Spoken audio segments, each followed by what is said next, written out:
Welcome to Mile High Reefers.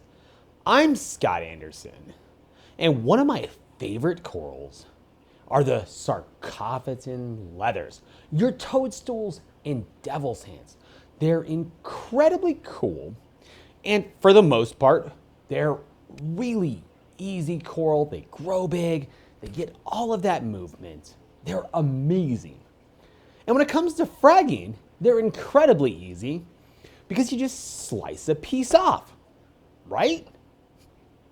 Unfortunately, it's not that easy.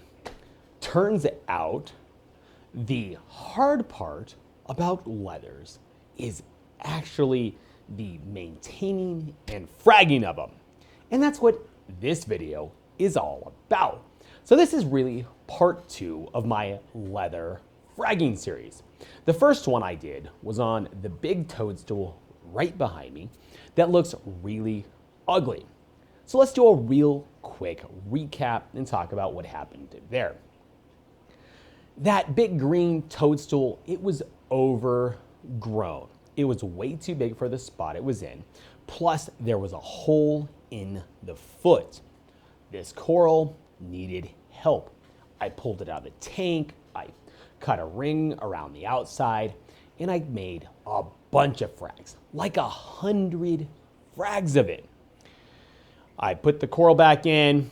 It struggled a little, but it opened up and it looked pretty damn good after about a week or so. The frags, on the other hand, didn't do so well. I had about a 25% survivability rate on it. Now, I used the frag grippers at the time, but honestly, I think they're just a little tight for this type of leather. So we're gonna try some different fragging stuff today. So quick update on the big leather. It had been doing pretty well for months.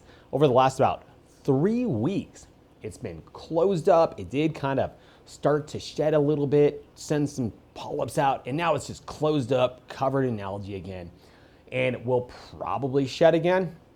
Honestly, I don't know why it's taken so long to shed. It's become a problem. It's not really that big of a deal. If it starts to turn to mush, I'll pull it, I'll throw it. I know it sounds horrible, but I've got 25, 30 frags or so downstairs in the basement. So even if I lose the full colony, I still have a lot of this exact coral. I've done this many times with many corals that I've had for years. I don't think it'll come to that, but it's possible. So given that I had problems fragging my big leather, we're gonna do things different. We're gonna frag my Kaleidoscope toadstool leather. It's one of my favorites. Let's check it out. And here it is. This is Kaleidoscope. It's a beautiful toadstool leather that I imported from Vietnam when I was working a wholesale. It's kind of a fun story. I ordered this in, it came in with a box of just random leathers. When it opened up, I could so see the potential. It was long tentacle, but at the time, it was more of a pale green. And I tried to sell it to everybody who came in the shop. Nobody wanted to buy it. But the more I sold it, the more I fell in love with it. I finally sold it to myself. I loved it so much, I brought it home. But the story wasn't over when I brought it home. I brought it home, put it in the tank, and I really struggled to find a place that it got happy. It's been kind of all over this tank. It was a big coral, so it was hard to place, and it really needed a lot of light and flow. So it's been kind of all over here. It's been downstairs in the frag tanks, but when I found the spot that it's in, it stuck. This spot is perfect for it. This coral wants really high light, and this coral wants a really high flow. You might as well consider it an acro when it comes to light and flow. It loves it. But we're having problems with it. It's growing into the gold frog spawn. We've got to fix that. It's hurting the toadstool itself because when frog spawn and toadstool grow together, guess who's gonna win? Of course it's going to be the frog spawn. It has a harder sting. While that toadstool could overgrow the frog spawn, and last thing I want to do is kill a head of gold frog spawn. So we've got to cut it to make room. But I don't want to move it, and I don't want to damage it. So we've got our work cut out for us. What we're looking at here isn't a great filming angle, but it's a statement of the problem. So we have a Manipura up here. This is my orange Mani. I want some of it here, but we'll end up breaking most of this off. It's going to allow this space to open up a lot, so hopefully this coral can move this way.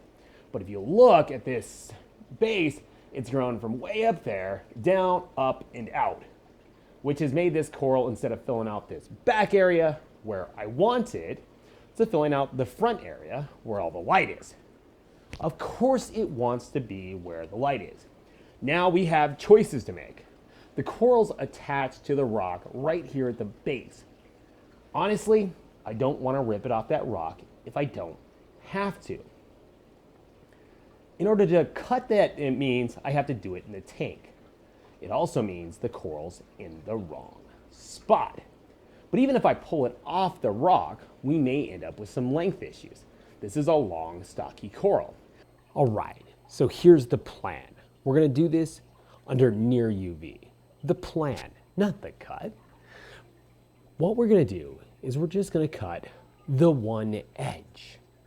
We're gonna take a pretty good sized chunk of it, but we're just gonna cut the one edge. Why do it that way instead of doing the ring around the outside? Well, we're trying to put as little stress on this coral as possible. Like I said earlier, it's always been a little bit more finicky about its conditions. So we want to stress it less because we'd hate to lose one of our favorite corals because we got a little too greedy about its final shape. I'm also changing up the tools I'm using for the fragging. This time I'm using a real X-Acto knife just because I think it's going to feel better in the hand, be a little bit safer. Got some extra blades, and then to attach the frags, I've got needle and thread. I've never tried this method, but I think it's going to work pretty good. I've seen wild collected corals attached with this method and maricultured corals attached with this method. So we'll see how it goes.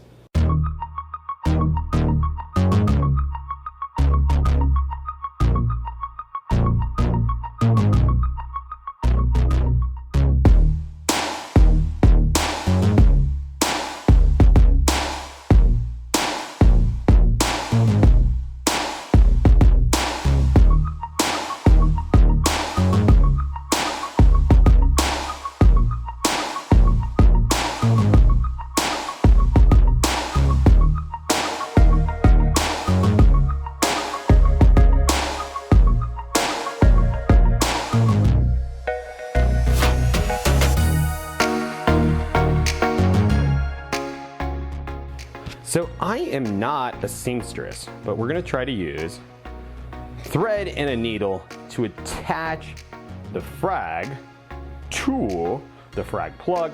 Frag plugs, I'm actually using a used one, but I like these with the solid base, so give me something to tie to, and then we're just gonna run the needle through the plug. But first, we gotta cut up those frags. I feel like what I cut ended up doing as much cutting as possible with as little stress to the coral. So frag-wise, we're gonna do big pieces. Like, we got 3 here. I think we're gonna leave it at 3 for now.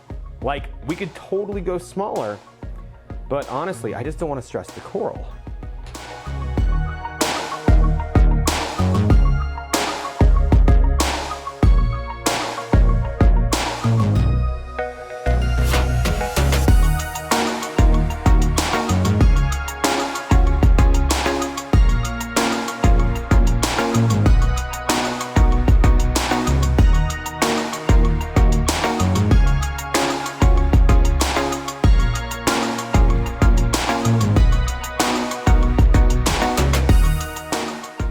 So here's the 4 frags I made. I am no good at tying these. It was a slow process, but actually by the 4th frag, I was getting fairly good at it. This cross pattern seems perfect. I've got good ties on the bottom. Yes, they're not pretty, by the way. I mean, I'm sure somebody knows a needle and thread could do better, but God, that's on secure, but it's not tight against the coral. Like, there's room to move, but it should provide good attachment. Like, I'm really happy with this. And then eventually the thread, it's just cotton. It'll break down and just be gone. Hopefully that doesn't happen before it attaches. Who's interested in a bonus cut? This is a bright green skinned devil's hand I picked up at Hammerhead the other day. So I couldn't put it in my tank because it's too big. It doesn't look that big right now, but it's pulled in. But I couldn't put it in. So let's just cut some more off. This way I can put a piece in the main display upstairs. I can have a piece in the frag tank to grow out, and I can have a piece in the 24-gallon nano. Oops, I guess I made extra frags. Looks like we're doing 4 instead of 2. And there we go, I got 5 little frags at double hand. We'll see how they hold together. It's actually working out pretty good. I mean, it doesn't look beautiful, and I am not good at this, but it did get easier as I went along. But this thread technique looks like it might work pretty well.